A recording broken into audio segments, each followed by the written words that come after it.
we've already looked at finding the greatest coefficient, right? And we, if you remember, the whole idea was that when you take the coefficients you get out of Pascal's triangle, right? If they're unmodified, if you have something like, say, 1 plus x to the power of 4, right?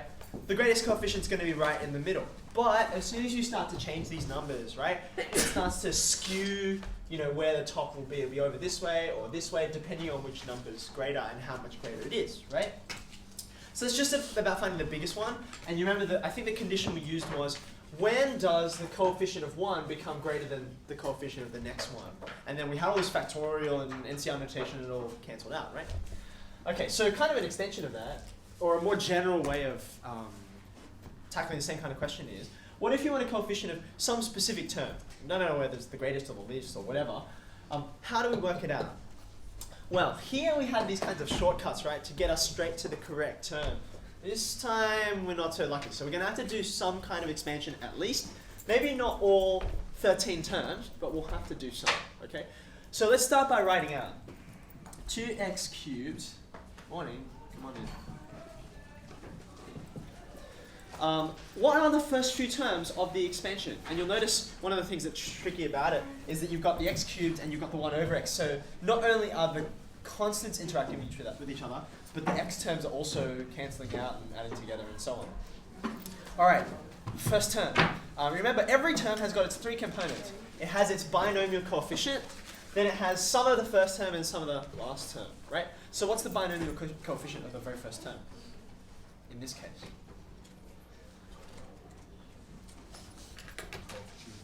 12. 12 because that's the row of Pascal's triangle I'm in. 12 choose 0. No, it's the 0th term, if you like. Okay, and that's why it's 1. There's the binomial coefficient. Then I'm going to have some number of these guys, right? 2x cubed. How many will I have? This is the first term, right? So I'm just going to have 12. And just for the sake of completeness, I'm going to have a, notice there's a minus, right? So a minus 1 over x. I'm going to have 0 lots of him, okay? Right, now, I'm doing it all, even though this is trivial and this is trivial, so that when I go from term to term, I'll know how they progress, okay? So the next one, obviously, will just be 12 choose 1, right? I'm going to have 1 less lot of the 2x cubed. So I'll have 11 lots of him. And then I'll have 1 lot of the minus 1 on x, right? Okay, I think I can probably do one more, and then I can start to generalize from there, right? The next one will be 12 choose 2. There will be this many lots of that, and that many lots of that. Okay. Now I know the series doesn't go on forever, but it goes on enough that I'm already getting the pattern that I'm after. Okay. Now I'm after the coefficient of x to the 8, right? So I need to know, well, which term does that come up in? Okay. So I've written out this many terms so I can see what the what the index will be, and then I can work out where x to the 8 appears. Okay, so the first index here is 3 times 12, and there's no lots of this, right? So it'll be some coefficient times x to the 36. Right? I don't know what this coefficient will be. That's part of the question. Okay. The next one will have another coefficient, but what will its power be? This will be 33, right? And then it's going to be minus 1. So its coefficient will be 32, right? Okay, let's just verify what's happening to the next one. This is 30 minus 2 lots, right? So 28. So some other coefficient, x to the 28, and so on. Okay, so this term has 36, this term has 32, this term has 28, so it's going down, it's an AP, okay? Which term will have x to the 8 in it? Count it down. 36, 32, 28, 24, 20, 16, 12, 8. So to get down to x to the 8, I've got to go forward to the 8th term, okay? So that will appear in the 8th.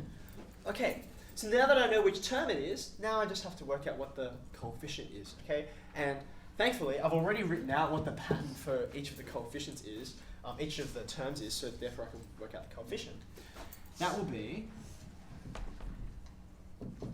well, okay, let's see here. What will be my binomial coefficient at the front? Don't forget it starts at 0, right? So the 8th term along will be 12 choose 7.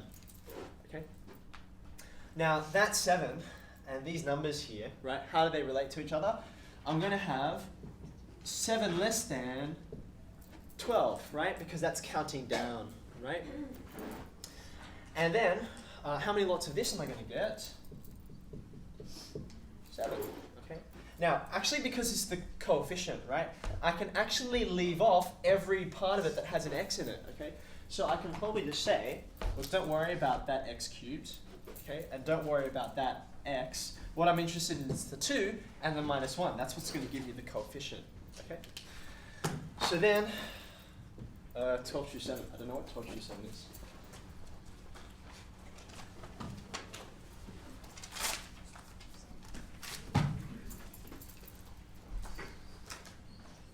That's a big number. 2 to the 5 is 32. Don't forget the negative sign. Since there's an odd number of them, I am going to get a minus 1 on the end.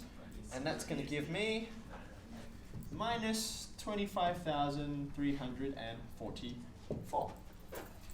Okay? Yeah? Alright, now I'm going to get you to practice on a separate one. Let me write it down. The greatest absolute. Say that again. The greatest absolute. Well, okay, so I'm not asking for greatest, right? I'm just asking for a specific coefficient, so it may be positive or negative. Because there's just the one negative here, every alternate one will be negative, and this one happens to be negative. So you just leave it as negative. Okay. All right.